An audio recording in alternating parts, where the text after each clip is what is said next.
ഡോക്ടർമാരുടെയും ടെക്നീഷ്യന്മാരുടെയും നേതൃത്വത്തിൽ കേരളത്തിന്റെ തലസ്ഥാനമായി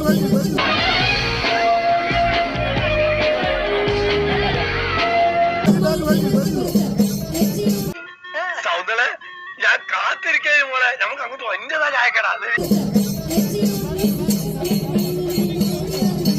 എനിക്ക് ജയ് വിളിക്കാൻ ഫാൻസുകാരെ നിർത്താമെന്ന് പറഞ്ഞിട്ട് ഒരുത്തനെയും കാണാനില്ലല്ലോ.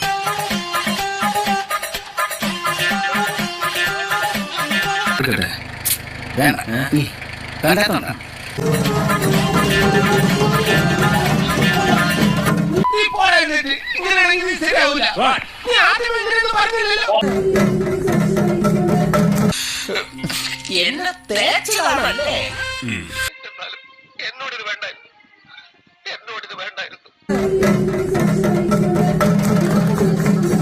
നീ വിഷമിക്കാൻ എനിക്കെന്ത് വിഷമം? എനിക്കൊരു വിഷമമില്ല.